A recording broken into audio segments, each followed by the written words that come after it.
Remember that very first microsecond after you open your eyes in the morning. In that elusive moment, you already exist. You are already perceiving the world, but you don't yet remember who you are.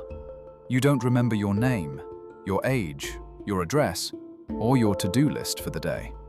Click, and as if out of nowhere, the room, sounds, light, and the sensation of your body are instantly downloaded. Neural networks frantically pull data from the archive. Ah, right. I am this person. I have a job, a couple of unsolved problems, and a mortgage. Phew. Your personality crashes back into place. The program is loaded. It is very convenient for us to think that the world is a reliable, rock-solid thing. We believe that while we slept, the planet obediently kept spinning, the cities kept buzzing, and our body lay quietly under the blanket, pumping blood. But you don't have a single piece of evidence that the world exists outside of your consciousness. When you fall into a deep, dreamless sleep, everything disappears. There is no black screen or waiting room. The room, the planet, and your body all vanish. Even the one who could have noticed it disappears. Absolute zero. The mind is terrified to admit that, just a moment ago, it didn't exist. So it hastily patches up this nightly gap and hands you the most convenient alibi. Everything is fine. I was always here. I was just sleeping soundly. In essence, every morning you create a pirated copy of your yesterday's self from memory fragments and sincerely believe that you are the original. But who were you a second before this personality file downloaded? After all, you already existed. You were already perceiving light and sounds before the first thought about yourself even appeared. If the world and the body disappear along with you, then where do they materialize from every morning? And who is actually looking at all of this right now? From early childhood, we are fed a convenient yet entirely upside-down model of reality, the Matryoshka doll concept. We are told there is an infinite universe. Inside it flies a piece of rock called Earth. On Earth stands a city. In the city is your body, and somewhere inside your skull hides a tiny spark of your consciousness. But let's turn this Matryoshka inside out. What if the universe isn't located somewhere on the outside? What if it exists exclusively inside perception? Medicine gives us the perfect tool to test this: propofol, the famous milk of amnesia, a general anesthesia drug. The doctor injects it into your vein and asks you to count backward from 10. 10, 9, 8. Cut. The next frame, you open your eyes in the recovery room. The surgery is over. They will tell you that 3 hours have passed, that your body was lying on the table, your heart was pumping blood, and your lungs were breathing. The paradox is that this is their version of reality, the version of those whose consciousness remained turned on. But for the structure you call I, there were no 3 hours. There was no surgery, no doctors, no pain. There wasn't even emptiness or a black screen. Because to perceive darkness, you need someone to perceive it, and that someone disappeared. An eternity of non-existence felt exactly like a regular blink. The transition took exactly 0 seconds. Your world is a broadcast. Turn off the receiver, and the broadcast disappears. Nature constantly shows us the principle of this dissolution on a physical level. Look at a caterpillar. Inside the cocoon, enzymes completely digest its body. If you cut open the cocoon at this moment, there will only be liquid inside. The entire form that used to be the caterpillar is destroyed. But within this biological soup, so-called imaginal discs survive. Tiny clusters of cells that, since birth, had been waiting for the death of the old form to assemble a butterfly from it. Butterflies retain conditioned reflexes developed back in the caterpillar stage. The form is erased, but something that remembers has survived this death. Nature has long known. To update a system, it must be dissolved completely. A similar process happens to you every night, but on a psychological level. Your form, your personality, dissolves. When the so-called default mode network, DMN, turns off in your brain, you fall into a deep, dreamless sleep. The brain acts as an interface, and at this moment, it simply switches off the channel of your ego, memory, and internal monologue. For you, the broadcast cuts off completely. There is no bed, no room, and no body itself. But if you experienced an absolute zero, why are you personally so sure in the morning that you never disappeared? After all, you don't even need witnesses to confirm that your body was lying under the blanket. You yourself feel the continuity from the inside. This is where the mind steps onto the stage, the greatest illusionist. The mind is terrified of its own absence. To agree to an interruption is tantamount to death for it. Therefore, every morning, when the broadcast restarts, the mind performs a brilliant, fraudulent trick. Opening the eyes, the mind first discovers the body and uses it as an anchor. Aha! The body is here. The body is in place, which means I haven't disappeared anywhere. After that, the mind brazenly describes its own absence as its personal state. Think about the absurdity of these phrases. I was blacked out. I was under anesthesia. I slept soundly. How could you have been there if the perceiving apparatus was unplugged? The mind steals continuity from the very foundation of existence and passes it off as its own. It makes you believe that you are a monolithic, unchanging character, although in reality, who you think you are is erased to absolute zero every night, during every fainting spell, and even in the brief pauses between thoughts. If you faint, your version of reality is zero, a complete absence. The reality version of the person standing next to you, they see your body on the floor. Your nothing and their everything happen in the exact same place. This means the world must always exist within someone's consciousness. The universe exists inside consciousness, but consciousness perceives it exclusively through individuality.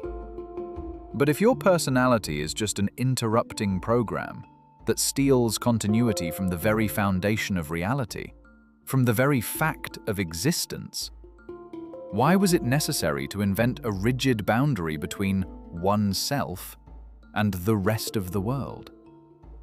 The answer lies in the paradox of perception itself. Consciousness exists eternally, only here and now. But by itself, being absolutely boundless, it cannot experience itself. It literally has nothing to look at. To play this game called life, the one consciousness needs a spacesuit. It needs a lens through which it can look at the world it has created and live the experience of individuality. And what science calls time, evolution, and biology is not the absolute nature of things. It is merely a detailed description of the mechanics of this game. Let's look at how this lens was created. Let's rewind the time of the game to roughly 400 million years ago. An ancient ocean. The first eyes appear, and for the first time, light becomes information. A great arms race begins. Predators learn to find prey, and prey learns to hide. It is exactly here that the biological avatar needed a basic survival function. To escape a predator, an organism had to know clearly, where do I end and where does the water begin? The artificial boundary between me and not me became the main tool of evolution. Organisms in which this boundary of perception was blurred simply didn't have time to pass on their genes. They were eaten. Neurobiology has been studying this for decades. Scientists have proven that the feeling of I begins as a simple body map in the brainstem: heartbeat, breathing, temperature.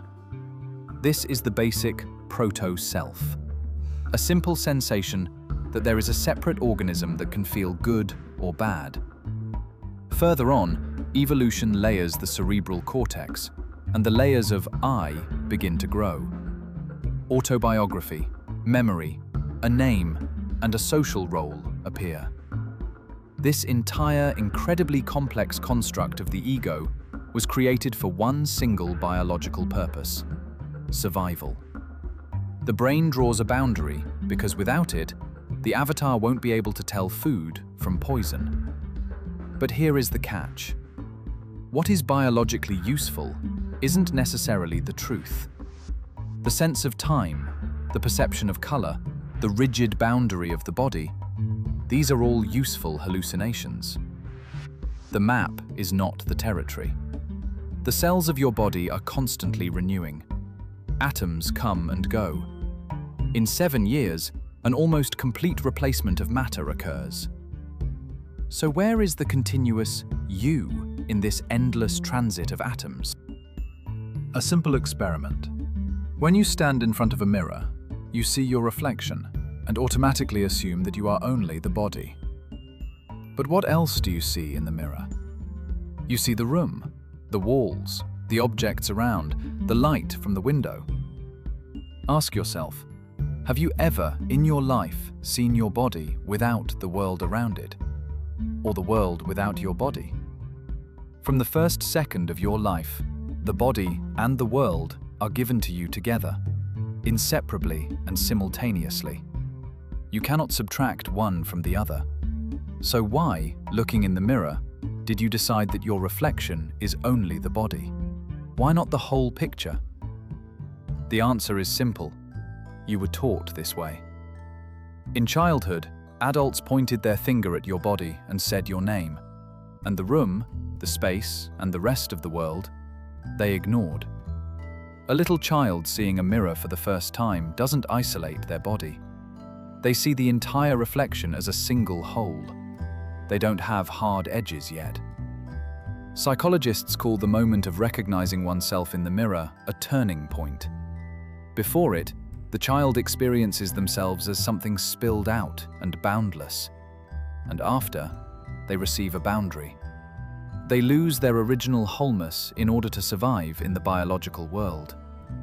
Ancient traditions call this primordial ignorance, when infinite consciousness confuses itself with a temporary form. We believed so strongly in this useful biological hallucination that now we seriously live in constant anxiety, worrying about whether our social avatar is successful enough in the eyes of other such hallucinations. We are used to considering ourselves a tiny fragment of reality, thrown into this huge, hostile world. But what if the world and the one who looks at it are not different things? Let's start with the fact that you have never seen the present moment in your life. While light reflects off an object and hits the retina, while the electrical signal travels along the optic nerve and is processed by the cerebral cortex, about 100 milliseconds pass. You always live in the past. Reality doesn't fall apart, and you can catch a flying ball because your brain is a prophet. It doesn't just read the world, it constructs it. Every second, your nervous system generates predictions about what will happen next, draws a picture, and then simply checks it against incoming data. Neuroscientist Anil Seth calls this a controlled hallucination. What you see right now is your personal hallucination, which the brain simply agreed with. Colors do not exist in the physical world. There are only electromagnetic waves of different lengths. The color red is your mind's interpretation. Sound is just air vibrations. Your brain creates a symphony out of them. The mantis shrimp has 16 types of color receptors. We only have 3. A bat sees the world through echoes. Whose world is more real? No one's. Everyone constructs their own version of reality optimized for survival. Everything you have ever experienced happened exclusively inside you. But 20th century physics went even further and collided with something absolutely impossible. The famous double-slit experiment proved an electron behaves like a cloud of probabilities until a detector appears. The very act of observation forces quantum uncertainty to collapse into a specific particle. Physicist John Wheeler reduced this to a brilliant formula: it from bit. The universe is information. Matter is answers to binary questions. But for an answer to appear in the universe, there must be someone asking the question. An observer is needed. We are used to thinking that the world is ancient, huge, and incredibly important. And we are tiny, temporary grains of sand randomly thrown into it. We put the world on a giant pedestal. But the truth is that the world you see, hear, and feel right now did not exist before you. It emerged in the exact same microsecond when your I appeared. Your mind will logically object. Wait, historians, parents, and other people will confirm that the planet was here before I was born. Yes, absolutely. But that was their world, their version of the broadcast.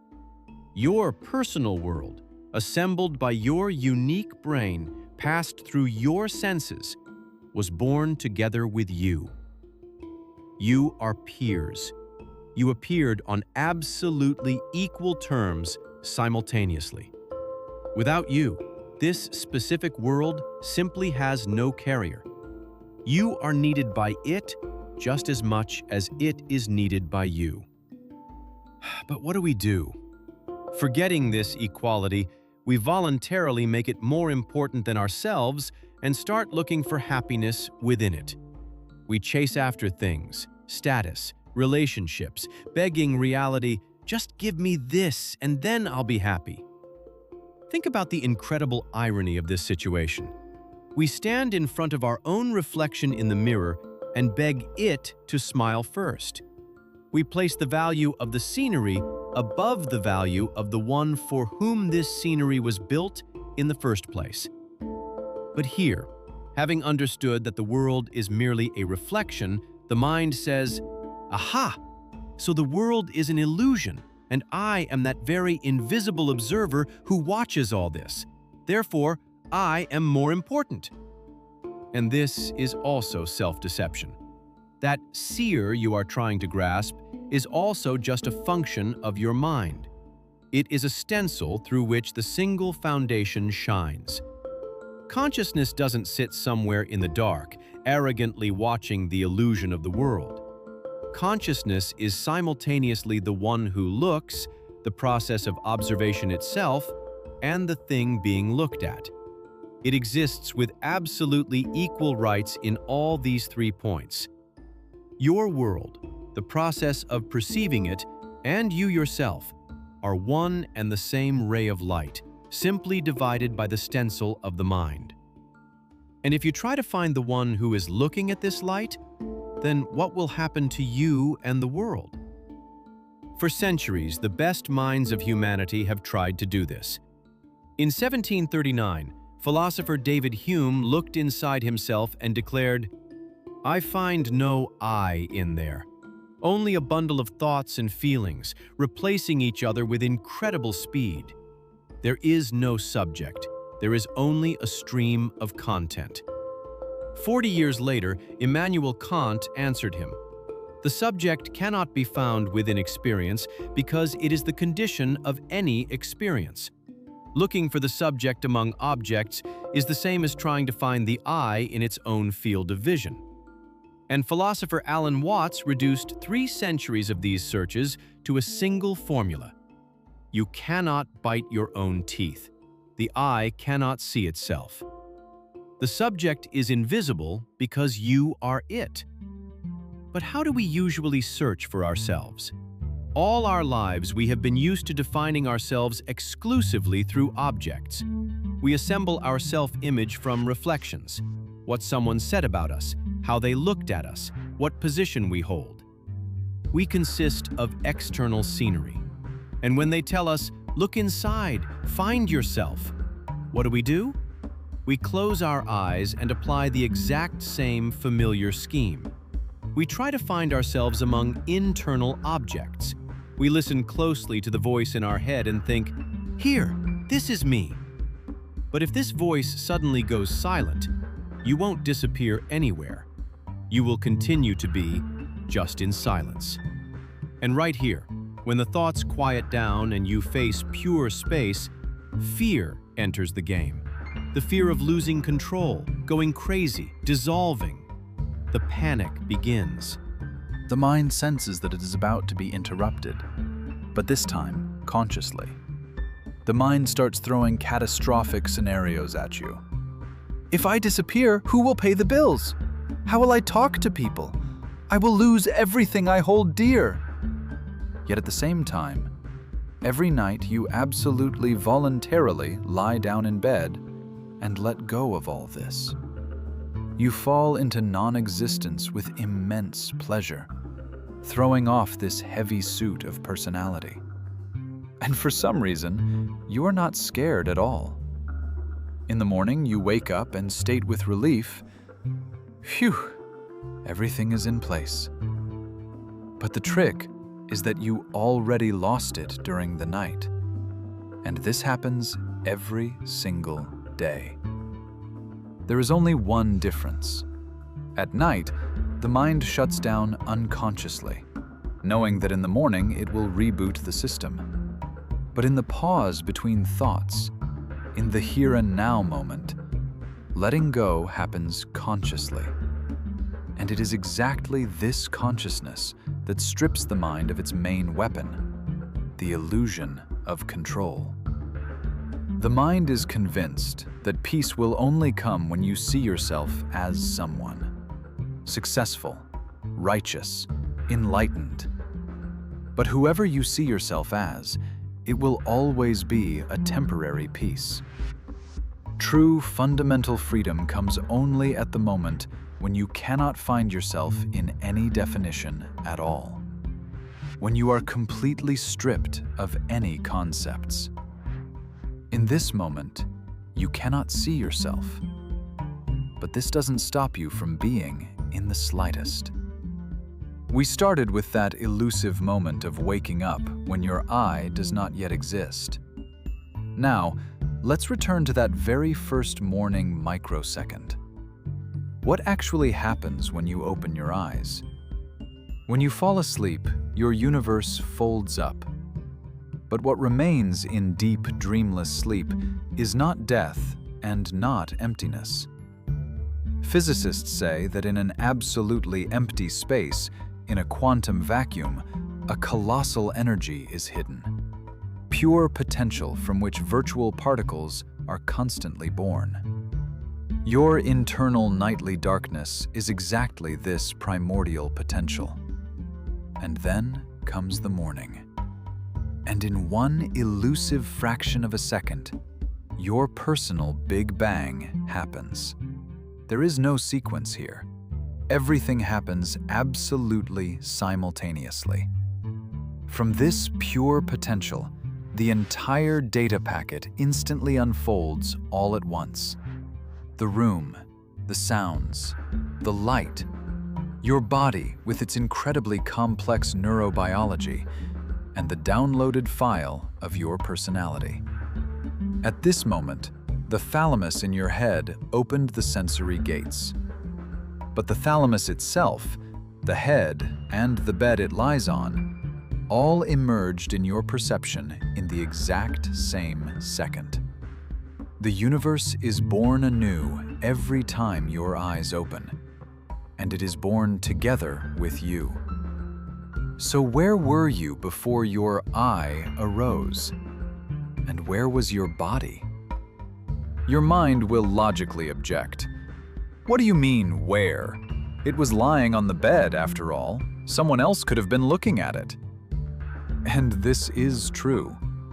For another person, your body didn't disappear anywhere, but only because the one consciousness continued to look at this world through their open eyes. Their receiver was working, and in their broadcast, your body remained an object.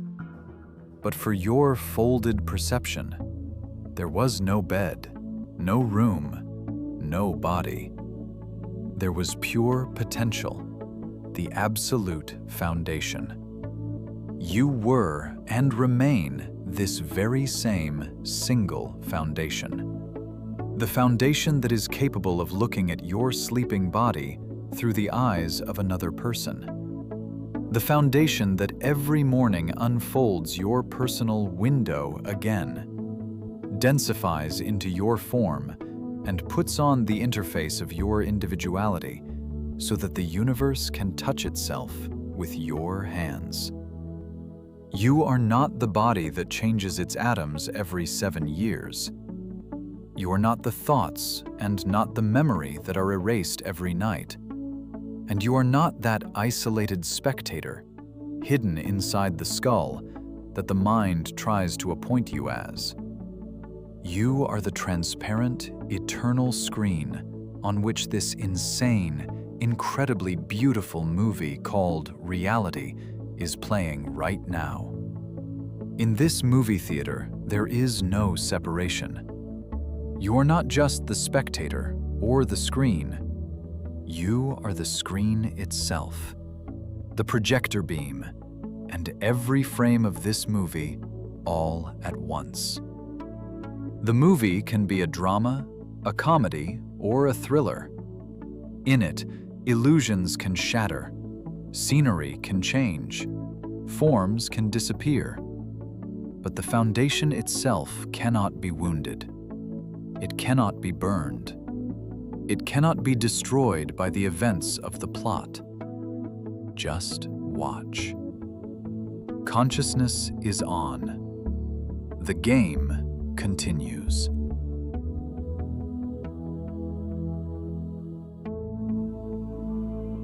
This is Omega Point.